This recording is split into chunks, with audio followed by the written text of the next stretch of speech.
J'ai su que quelque chose n'allait pas dès que je suis entré dans la salle à manger de ma fille et que j'ai vu qu'il m'avait placé, niché dans un coin du fond, comme une idée après coup.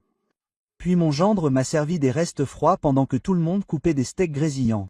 Je l'ai regardée, ma propre fille, en espérant qu'elle dirait quelque chose. Mais elle a juste regardé son assiette, évitant mon regard comme si j'étais une étrangère. Pas le père qui avait payé cette maison, cette table, toute sa vie.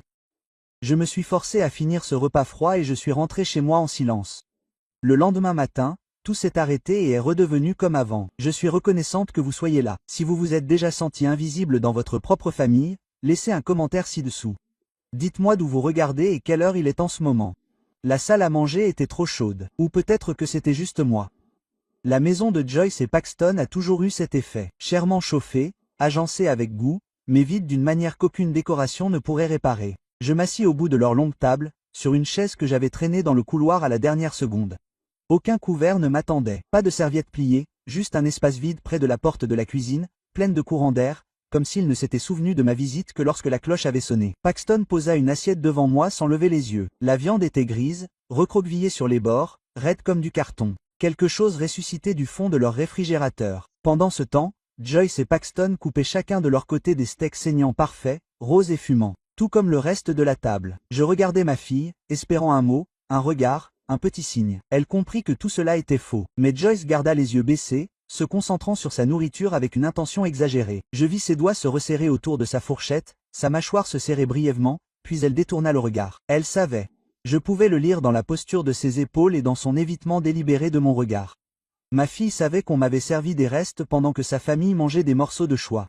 Et elle choisit le silence, la sécurité. Et dans ce silence, quelque chose en moi craqua d'une manière que je n'avais pas ressentie depuis la mort de Lyndon. Lyndon n'aurait jamais permis cela. Ma femme avait une colonne vertébrale forgée dans l'acier de Pittsburgh, du genre de celle que l'on trouve dans les vieilles usines le long des rivières. Elle se serait levée, aurait pris cette assiette froide et l'aurait rendue à Paxton avec un regard suffisamment perçant pour transpercer l'orgueil. Mais Lyndon était partie, et sans elle, j'étais devenu invisible dans ma propre famille.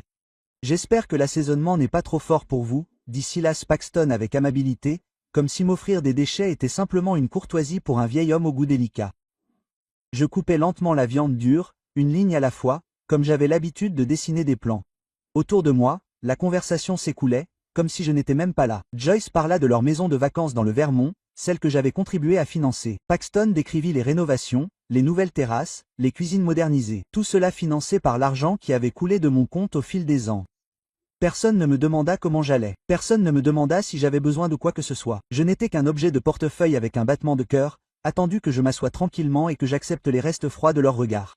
De l'autre côté de la table, mon petit-fils, Lucas, me regarda, juste un regard, doux et incertain comme un enfant qui sent que quelque chose ne va pas mais qui n'a pas les mots. Il m'offrit un petit sourire triste.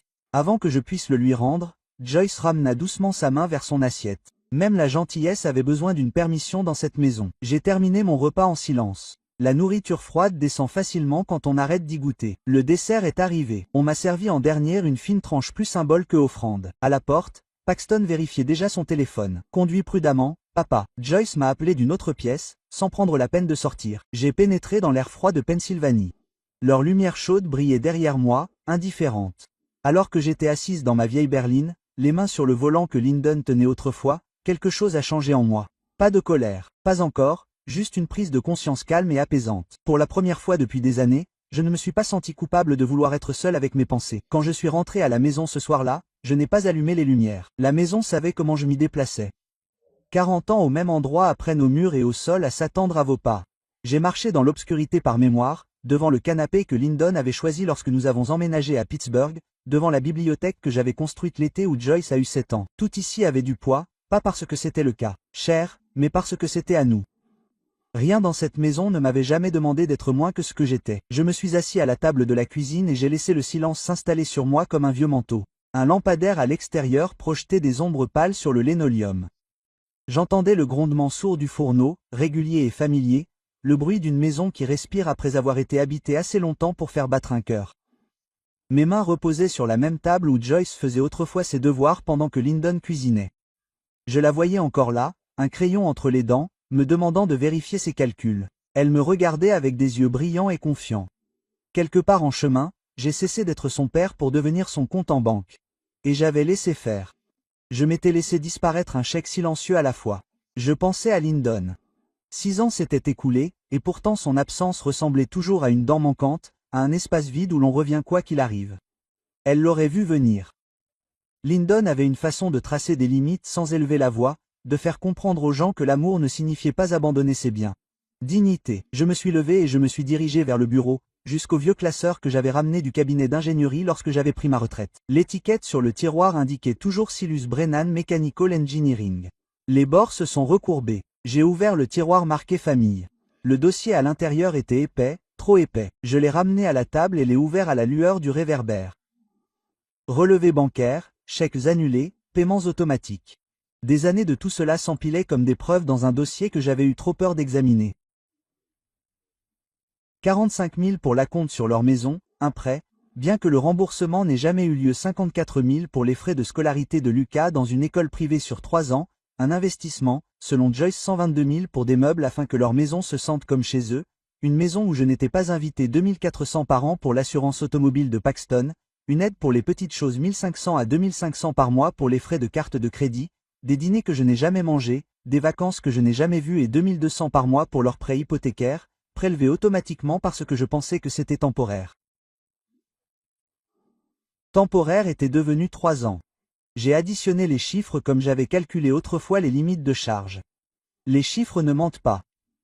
Plus de 150 000 $, probablement plus. J'avais arrêté de compter à peu près au moment où Joyce avait cessé de m'appeler juste pour me demander comment j'allais. J'ai refermé le dossier, sentant la finesse du papier malgré le poids qu'il portait. Ce n'est pas de l'amour, ai-je pensé. C'est de la dépendance qui porte les habits de la famille. La voix de Lyndon s'est élevée dans ma mémoire. Ne laissez pas les gens que vous aimez oublier que vous êtes aussi une personne. J'avais oublié. J'étais devenu une fonction, une ressource, apprenant à ma fille que je n'avais pas d'importance. L'horloge a dépassé minuit. La maison s'est enfoncée plus profondément dans ses eaux. Et là, dans la cuisine froide, la clarté est enfin arrivée. Demain, j'irai à la banque. Demain, tout changerait. Au matin, la décision ne me paraissait plus effrayante. Elle me semblait nécessaire, comme il est nécessaire de réparer une fissure dans les fondations avant que toute la structure ne s'effondre. Je m'habille lentement, avec soin, comme je me préparais autrefois pour les réunions importantes au cabinet. Pantalon foncé, une chemise repassée, mon beau manteau. Si je devais démanteler la vie que j'avais construite pour quelqu'un d'autre, je le ferais correctement. La banque ouvrait à 9 h, mais je suis arrivé à 8 h 30. Vieilles habitudes. Les ingénieurs apprennent très tôt qu'être à l'heure signifie être en avance. Le bâtiment se trouvait au coin de la 5e avenue, l'une de ces vieilles structures de Pittsburgh, avec des façades en pierre qui avaient vu l'acier monter et descendre. À l'intérieur, l'air sentait le papier et le nettoyant pour tapis, suffisamment impersonnel pour que ce que j'allais faire paraisse plus propre également. Brian Foster m'a accueilli dans un petit bureau donnant sur la rivière Allegheny. Il était plus jeune que je ne le pensais, peut-être 40 ans, avec l'efficacité calme de quelqu'un qui a géré suffisamment de finances pour ne plus être surpris. « Monsieur Brennan, dit-il en me serrant la main, que puis-je faire pour vous aujourd'hui ?» J'ai posé le dossier sur son bureau, le même dossier que j'avais ouvert hier soir, bien que maintenant il me paraisse plus léger comme une preuve que comme une honte. « Je dois faire quelques changements, dis-je. Des changements importants. » Il ouvrit le dossier, parcourut les pages. Son expression passa de la curiosité à l'inquiétude. « Ces paiements automatiques, dit-il doucement. La plupart sont liés à d'autres foyers. »« Oui. Et vous aimeriez tous les arrêter ?» Immédiatement. La fermeté de ma voix m'a même surpris. Je m'étais entraîné à répéter ces mots dans la voiture, même si je n'en avais pas eu besoin. Ils étaient prêts depuis des années. Brian hocha la tête. Nous pourrions d'abord les suspendre, puis les supprimer une fois que tout serait signé. Il hésita. « Monsieur Brennan, vous sentez-vous en sécurité ? Quelqu'un vous met-il la pression financièrement ?» J'ai failli sourire. Le monde voit un homme âgé faire un choix ferme et suppose qu'il doit être contraint. Cela en disait peut-être plus sur la société que sur moi. Il soutint mon regard, puis hocha la tête. « Très bien. Nous avons travaillé document après document pendant 20 minutes. Il m'a expliqué chaque étape, même si j'avais déjà compris la plupart. Des années de lecture de contrat vous apprennent à respecter les petits caractères. Je l'ai quand même laissé parler. Les gens méritent la dignité de faire leur travail pleinement. Lorsque les formulaires ont été prêts, il m'a tendu un stylo. Il me semblait plus lourd que prévu. Ou peut-être que ma main comprenait le poids de ce que j'allais faire. Ma signature coulait facilement. Aucun tremblement, sans aucun doute. 42 années à dessiner des lignes précises m'avaient préparé à ce moment. Lorsque j'ai quitté la banque, Le soleil projetait des ombres hivernales nettes sur le trottoir. J'ai respiré l'air froid et j'ai ressenti quelque chose qui ressemblait à du soulagement. Le cabinet d'avocat était à 15 minutes. Arthur Sullivan s'était occupé de mon testament lorsque Lyndon est décédé. Je lui avais fait confiance à l'époque. Je lui faisais confiance maintenant. Je dois réviser mon testament, ai-je dit après que nous nous soyons assis. Quel genre de changement? Il a demandé. Compléter. Tout pour mon petit-fils, Lucas. Rien pour ma fille. Arthur a fait une pause, puis a hoché la tête et a écrit. Elle doit se tenir debout toute seule. Ai-je dit. Je l'ai tenue trop longtemps. Après une heure de détails et de confirmation, j'ai signé la dernière page. En rentrant chez moi dans la douce lumière de l'après-midi, j'ai réfléchi à ce qui allait suivre. Carte refusée, confusion, colère. Le monde autour d'eux deviendrait bruyant, mais en moi, il n'y avait que le calme. Le calme de pouvoir enfin poser un poids qui n'avait jamais été le mien à porter. Le premier appel est arrivé plus tôt que prévu. J'avais à peine posé mon manteau sur le crochet que mon téléphone a vibré sur le comptoir de la cuisine, tremblotant comme si quelque chose avait été surpris. Je ne l'ai pas pris.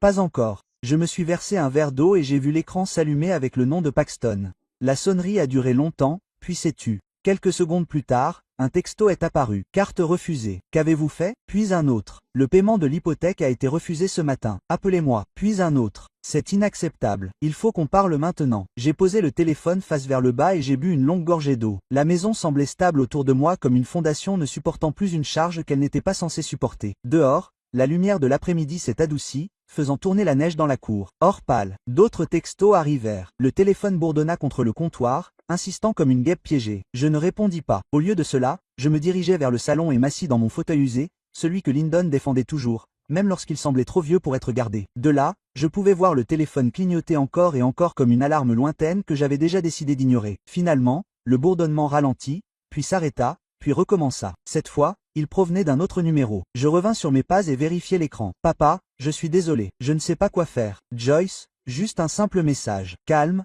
contrairement au barrage furieux de Paxton. Je le fixais, me demandant pourquoi elle était désolée pour le dîner froid, les années de silence, ou simplement la fin soudaine de l'argent sur lequel elle avait bâti sa vie. Je reposai le téléphone sans répondre. Une heure plus tard, alors que le crépuscule tombait sur Pittsburgh, mon téléphone sonna à nouveau. Cette fois, je décrochai. La voix de grand-père Lucas était douce, inquiète. « Tu vas bien? Je vais bien, Lucas. J'ai entendu que papa avait essayé de passer plus tôt. Il était vraiment énervé. Maman aussi. Ils disent que quelque chose ne va pas avec les comptes bancaires. Tout va bien, ai-je dit. Tout est exactement comme ça devrait être. » Une longue pause. Je l'entendais réfléchir. Maman est restée silencieuse, a-t-il dit. On dirait qu'elle voulait t'appeler, mais papa ne l'a pas laissé faire. Donc, elle avait voulu me contacter. Cela m'en a dit plus que n'importe quelles excuses. Ne t'inquiète pas pour les adultes, ai-je dit doucement. On va trouver une solution. Puis-je venir te voir demain? Je veux juste m'assurer que tu vas bien. Quelque chose s'est détendu en moi. J'aimerais ça. Après avoir raccroché, le calme est revenu jusqu'à ce qu'une voiture s'arrête à toute allure dehors. Je suis allé à la fenêtre. La berline argentée de Paxton tournait au ralenti sous le réverbère. Il est sorti seul, les épaules serrées,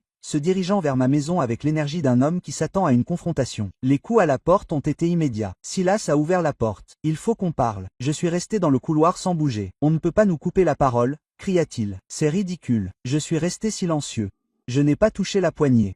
Ouvrez cette foutue porte. Il martela encore une minute, puis s'arrêta. Les bruits de pas s'éloignèrent. Une portière de voiture claqua. Le moteur rugit et il démarra à toute allure. Je restai immobile à écouter tandis que le silence revenait. Mon téléphone vibra à nouveau, mais je l'ignorais. Au lieu de cela, je m'assis et fermai les yeux. Dehors, le monde qu'ils avaient construit grâce à ma générosité commençait à s'effondrer. À l'intérieur de cette maison, en moi, il n'y avait que le calme, la propreté, la stabilité, ce qui était attendu depuis longtemps. Le lendemain matin, la maison semblait étrangement vivante. Pas dans le bruit, mais dans le sentiment silencieux que quelque chose de bien approchait. J'avais fait du café et je regardais un cardinal sauter le long de la clôture quand on frappa à la porte. Doux, hésitant, rien à voir avec le martèlement d'hier. Lucas se tenait sur le porche, les mains dans les poches de sa veste, le souffle s'échappant en nuages blancs, les joues rouges de froid. « Salut, grand-père » dit-il doucement. « Entre. » Il fait un froid glacial. Il entra, piétinant la neige de ses bottes, comme Lyndon le lui avait appris un jour. Certaines leçons restent. « Je voulais m'assurer que tu allais bien, » dit-il d'une voix plus douce que je ne l'avais entendue depuis des années. « Je vais bien, »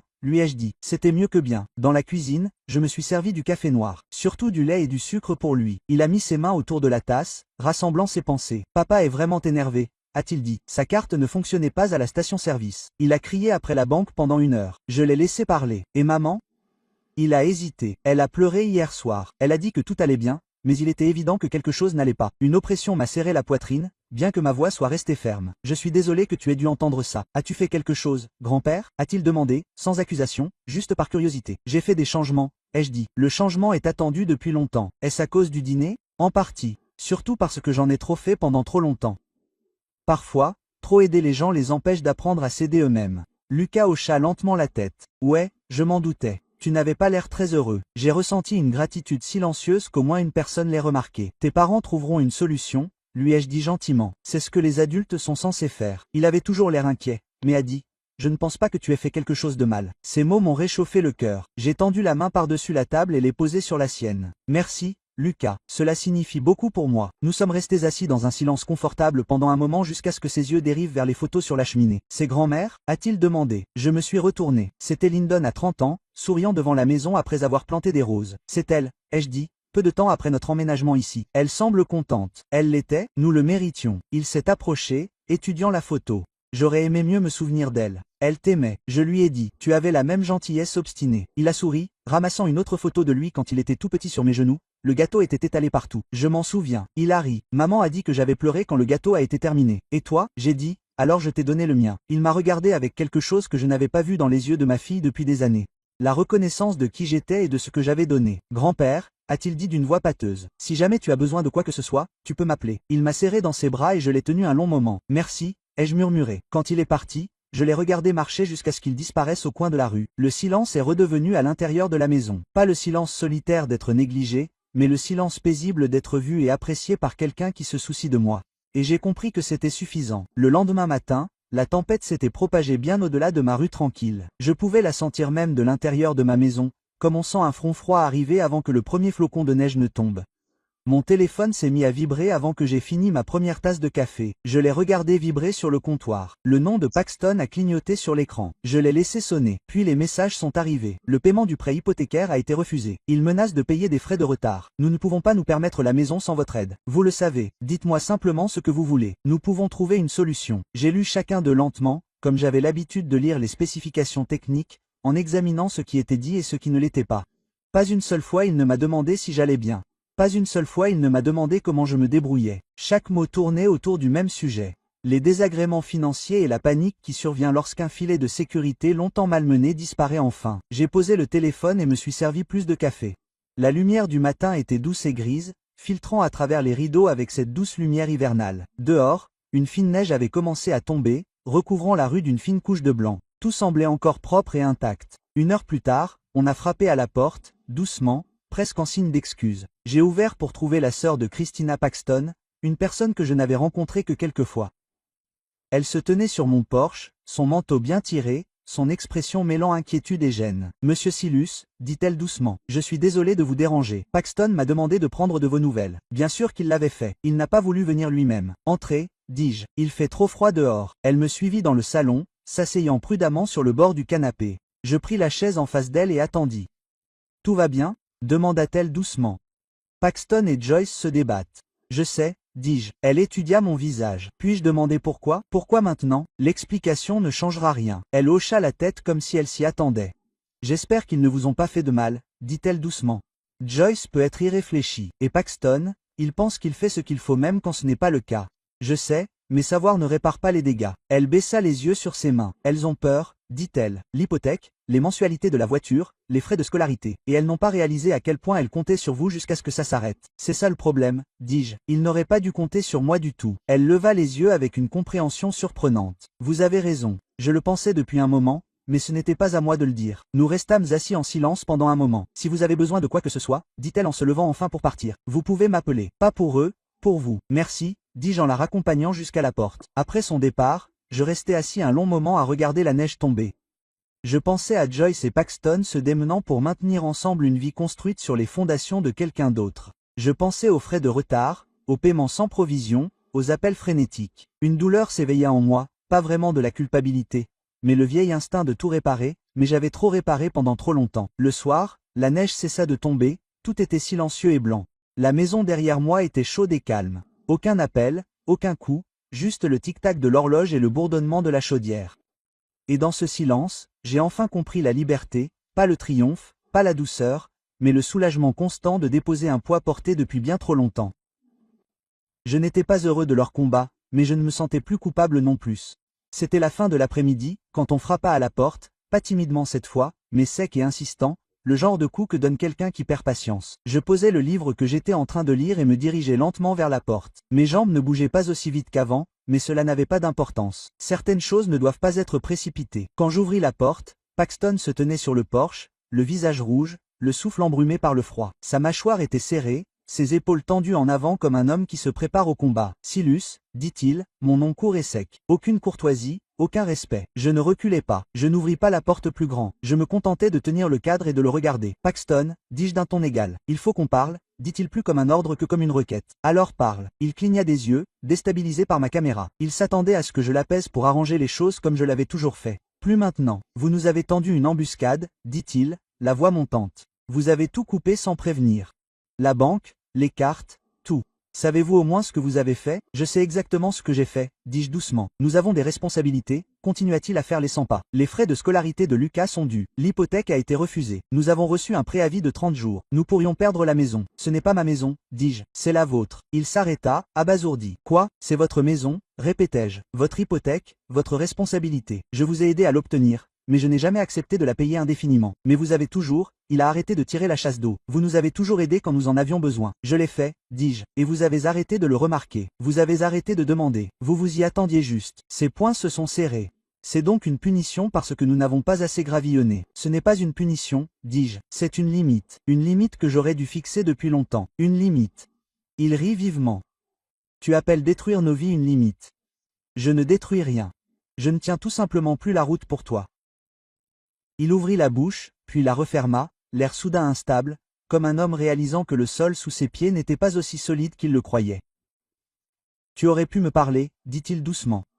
Tu aurais pu dire quelque chose. Je parle depuis des années, pas avec des discours, des moments que tu as ignorés, des questions que tu n'as pas entendues, des lignes que tu as franchies. Il secoua la tête. Ce n'est pas juste. Peut-être pas, mais c'est nécessaire. Le silence entre nous s'étira, froid et pesant. Puis je demandai, où est Joyce? Il cligna des yeux. Quoi? Pourquoi n'est-elle pas venue? Une lueur traversa son expression. Contrôle défensif. C'est entre toi et moi, dit-il.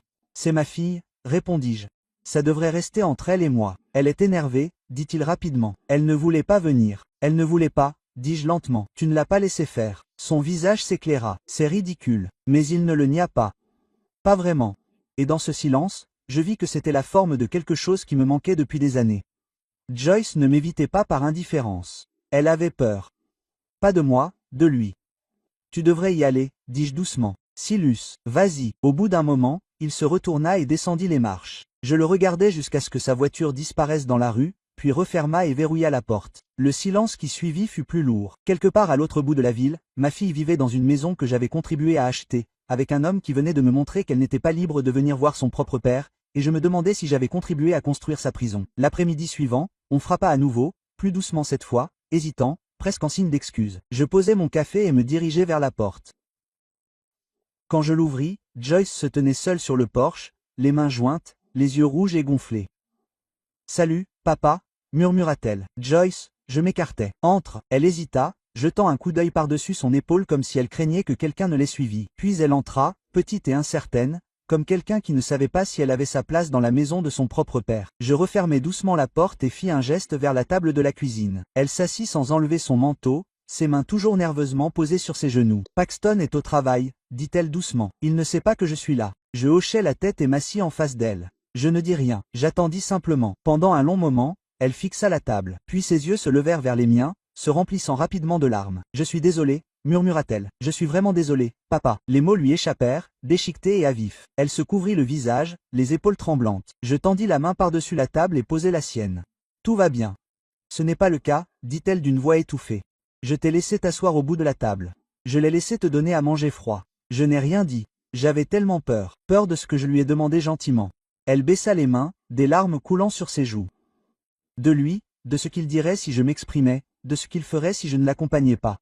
Il me fait me sentir petite, papa, comme si j'avais toujours tort, comme si je n'étais jamais à la hauteur. Quelque chose de froid s'installa dans ma poitrine. Je gardai une voix ferme. « T'a-t-il fait du mal ?» Elle secoua vivement la tête. Pas physiquement, mais la façon dont elle le disait, la façon dont ses yeux se baissaient, m'en disait long. « Joyce, dis-je doucement, tu n'es pas obligée de vivre comme ça. Je ne sais pas comment partir, murmura-t-elle. La maison, les factures, Lucas, tout est emmêlé. Je ne sais pas par où commencer. Tu commences, dis-je, en décidant que tu en as assez. Ses yeux cherchaient les miens, désespérés de trouver quelque chose de solide. J'ai passé des années à rendre les choses faciles pour tout le monde. J'ai continué. Je pensais que c'était ça l'amour. Mais ce n'en était pas un. C'était moi qui disparaissais morceau par morceau. Et je ne l'ai pas vu jusqu'à ce qu'il ne reste presque plus rien. Son visage s'est à nouveau décomposé. Je n'avais jamais voulu que ça arrive. Je sais, dis-je. Mais maintenant, tu as le choix. Continue de te rétrécir pour correspondre à ses attentes ou choisis-toi toi-même. Je ne sais pas comment, dit-elle, la voix tremblante. En décidant que tu mérites mieux, que Lucas mérite de te voir te défendre. Que tu ne passeras pas le reste de ta vie à marcher sur des œufs dans ta propre maison. Elle me fixa un long moment, puis quelque chose bougea, fragile, mais réel. J'ai peur, murmura-t-elle. Je sais, mais tu es plus fort que tu ne le penses. Sa mâchoire se serra. Puis elle se leva et je me tins à ses côtés. Elle traversa l'espace entre nous et m'enlaça de ses bras. Je la tenais comme je le faisais quand elle était petite et que le monde lui paraissait trop grand. Merci, murmura-t-elle. Tu vaux mieux que ça, dis-je. Quand elle s'écarta, la détermination vacilla sous les larmes. Je devrais y aller, dit-elle avant qu'il rentre à la maison. Je t'aime, papa, dit-elle doucement à la porte. Je t'aime aussi. Je l'ai regardé s'éloigner en voiture, et quand j'ai fermé la porte, j'ai réalisé que ce n'était pas seulement moi qui reprenais ma vie en main. C'était ma fille qui commençait à reprendre la sienne. L'aube est arrivée doucement le lendemain matin, glissant à travers mes rideaux, comme une main douce effleurant quelque chose de fragile, mais qui n'était plus cassé. Je me suis réveillé avant le réveil, si l'on peut appeler cela un réveil, car j'avais passé la majeure partie de la nuit à dériver entre le sommeil et le calme, rejouant l'expression du visage de Joyce alors qu'elle s'éloignait. Pas la peur, pas les larmes, la détermination. J'ai fait du café noir et fort et je l'ai porté à la fenêtre. Dehors, la ville s'éveillait lentement, un chien aboyait dans le pâté de maison. Une voiture passait, les phares fendaient l'obscurité qui s'éclaircissait. Du givre s'accrochait au bord de la vitre, transformant le monde en quelque chose de net et de clair. J'ai pensé à Joyce, à Lucas, à Lyndon, dont la voix résonnait encore dans les coins silencieux de cette maison. Ne laissez pas les gens oublier que vous êtes aussi une personne. Je n'avais pas compris cela quand je l'avais fait. Elle l'avait dit. Je pensais que la force signifiait porter le poids de chacun. Je pensais que c'était ce que les pères et les maris fournissaient. Protéger, maintenir les morceaux ensemble même quand ils se déchirent. Mais la force ne réside pas dans la quantité de choses que l'on porte. C'est savoir quand poser quelque chose. J'avais passé des décennies à rendre les choses plus faciles pour tout le monde, à faire des chèques, à résoudre des problèmes, à apaiser les tensions. Quelque part dans le processus, j'avais oublié que j'avais le droit d'exister dans les espaces que j'avais créés. J'étais devenu invisible dans ma propre vie. Pas parce qu'ils m'avaient effacé, cependant. D'une certaine manière, ils l'ont fait. Mais parce que je les avais laissés faire, je leur ai tendu le stylo et j'ai détourné le regard pendant qu'ils réécrivaient mon rôle de père en solution. Ce n'était pas malveillant. C'était simplement ce qui arrive lorsqu'une personne donne trop et qu'une autre apprend à prendre trop facilement. L'équilibre change, les fondations se fissurent, et soudain, celle qui soutient tout est la personne dont personne ne pense à vérifier l'état. Mais voici ce que j'ai appris. Donner n'est pas la même chose qu'aimer. La dépendance n'est pas la même chose que la famille. Et se rétrécir autant. Les autres peuvent se sentir plus grands, ce n'est pas de la gentillesse, c'est de la gomme. Lyndon avait l'habitude de dire, la dignité n'a pas besoin d'être bruyante. Elle avait raison. La dignité, c'est le silence. C'est choisir d'arrêter de s'excuser de prendre de la place. C'est refuser de se faire plus petit parce que quelqu'un trouve votre présence gênante.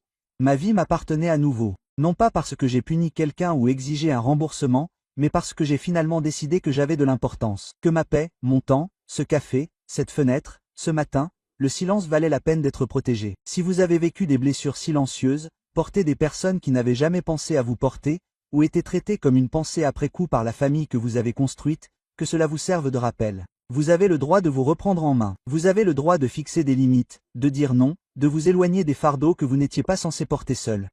L'amour ne vous demande pas de disparaître. Et si les gens autour de vous ne vous remarquent que lorsque vous donnez, alors il est peut-être temps d'arrêter de donner et de commencer à vivre.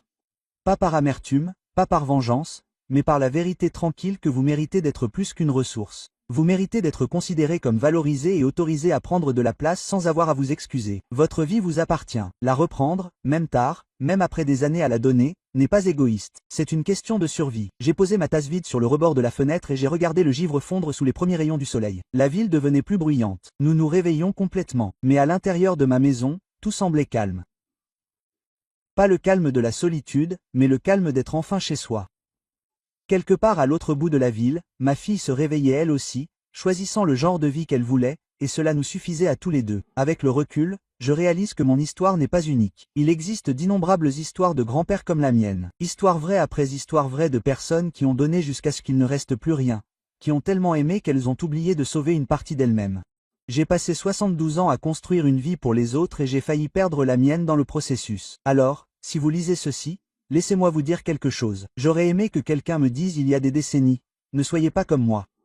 N'attendez pas d'être invisible dans votre propre famille pour réaliser que vous comptez. Ne confondez pas être nécessaire et être valorisé. Ne laissez pas les gens que vous aimez oublier que vous êtes une personne, pas une solution. Parce que les histoires de grand-père ne devraient pas nécessairement être des leçons vraies apprises à travers un chagrin d'amour avant de devenir des histoires de guérison. Dieu nous donne une vie, non pas pour la passer à rétrécir, mais pour la vivre pleinement avec dignité et en gardant les limites intactes. J'ai appris cette leçon tard. Mais mieux vaut tard que jamais. Votre vie vaut la peine d'être protégée. Votre paix vaut la peine d'être défendue. Et vous valez plus que le dernier chèque que vous avez signé ou le dernier problème que vous avez résolu. Si cette histoire vraie a touché quelque chose en vous, si vous avez ressenti cette même douleur silencieuse d'être invisible, j'aimerais beaucoup avoir de vos nouvelles. Laissez un commentaire ci-dessous. Partagez-la avec quelqu'un qui a besoin de l'entendre. Et si des histoires de grand-père comme la mienne vous rappellent qu'il n'est jamais trop tard pour reprendre sa vie en main, pensez à vous abonner. Il y a d'autres histoires ici, d'autres vérités qui attendent d'être dites. Vous méritez d'être vu. N'oubliez